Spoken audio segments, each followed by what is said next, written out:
Hey folks, JodoCast again. This time round for something different, I'm going to have a look at one of these Nerf, what are they called, Vortex series blasters.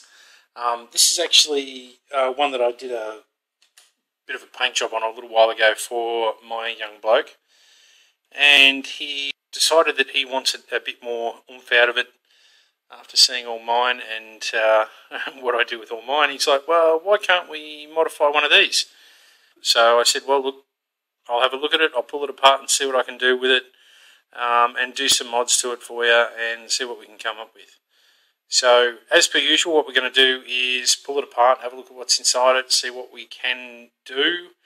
I'm assuming some voltage mods, maybe motor replacement, I don't know. We're going to have a look and see what the go is internally with it. And as per usual, what I'm going to do is throw it across the chronograph to see what it's doing with the standard 9-volt input, and then we'll check it out after we've done some mods and what have you, and see what we've been able to gain out of it, if anything. Alright, I'll get the chrono ready and we'll put some rounds over the chronograph and see what sort of pace it's getting out of it, standard with the 9-volt input. Alright, I'm back in a sec.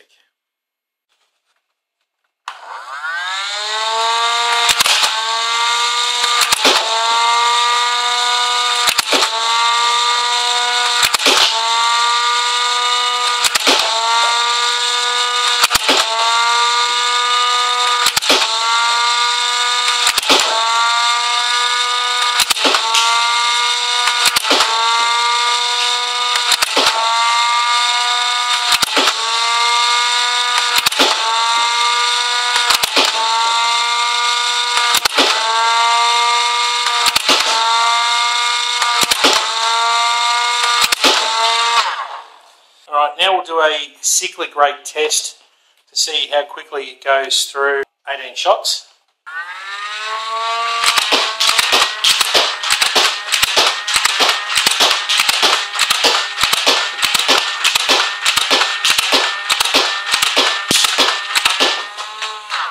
Okay, there we go. Now we'll get about pulling it apart and see what we can achieve. Okay, so once the thing's pulled apart, this is essentially the internals. You've got a motor at the back here which drives your dart pusher system, which is basically just a big offset cog that rotates, pushes this arm forward, which pushes a disc forward into the rotating flywheels at the front here. There's an idler wheel there, and then that's the actual motorised wheel, which essentially then just catapults the dart. Like as you fire, it lifts up and releases the disc, catapults it forward. So it's fairly basic, not unsimilar to your other blasters. As you can see, there's a heap of circuitry, and even back here there's voltage regulators and what have you, to ensure that the motors only get certain voltages and what have you. I'm assuming it's going to be the same on the front motor there, if I can find where the power supply for that is. Essentially what I'm going to do is rewire the whole thing, get rid of all the locks, run it all straight through, no resistance, no circuitry and voltage regulation and thermistors and all that sort of rubbish, get rid of all that rubbish, and hopefully it should make some sort of a substantial difference to the overall performance of it. So alright, we'll get about seeing what we can do, and I'll come back and show you what I have done once I've done it. Okay, see you soon, bye. In trying to get it apart, the weirdness goes further. You've got to remove this lock. There's a screw under here. You've got to remove a screw from up the top little square section here, and a little orange piece that goes in there.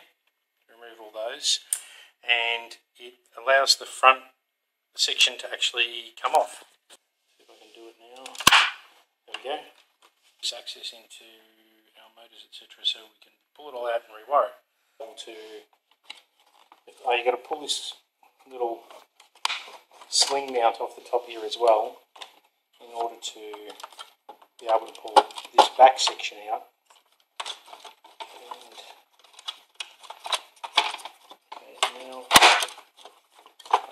front switch in it as well. Whatever you can see on there, a little circuit board to limit the amount of voltage going through. So we're going to have to clean up all this wiring. As you can see, it's a bloody mess. So, what have I done?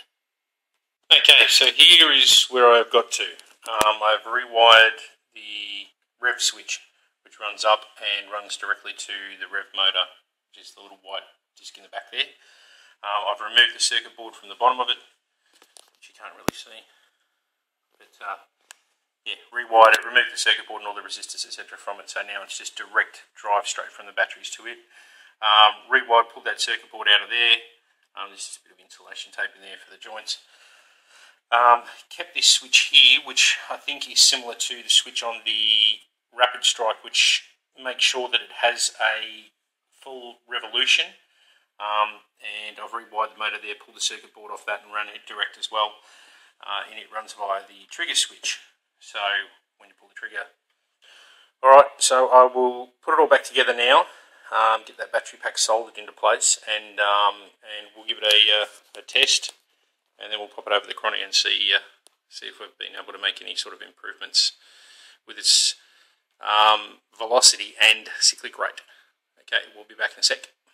Okay, so all the internal mods are done. Rewired the pusher motor and the flinging motor, whatever you want to call it. I don't know. Removed all the locks, etc. Now I'm going to run it on the 9 volts, or just over 9 volts, and see what, just removing the locks and that, if that's made any difference, and the thermistors, resistors, etc. And then we'll up the voltage and check that in comparison. Okay.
Not too bad.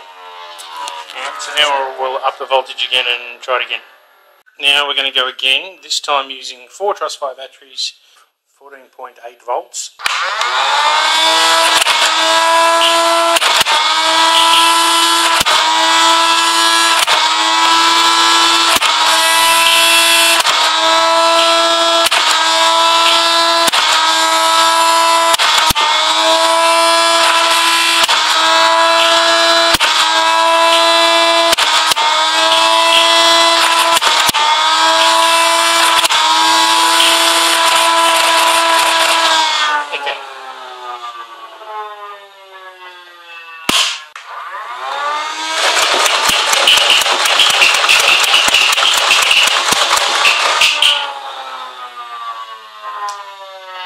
So yeah, the rate of fire is definitely better too. So there you go, that's some basic mods. Just upping the voltage, removing all the restrictors and locks, etc. I guess if you wanted to go to the next step, you could probably have 2 battery packs, one to run the motors and a separate one to run the pusher motor at the back, but don't see the point. Alright, so we'll check the specs and see how much improvement it's made in the FPS and the voltage, and I'll put that up on the screen probably right about now.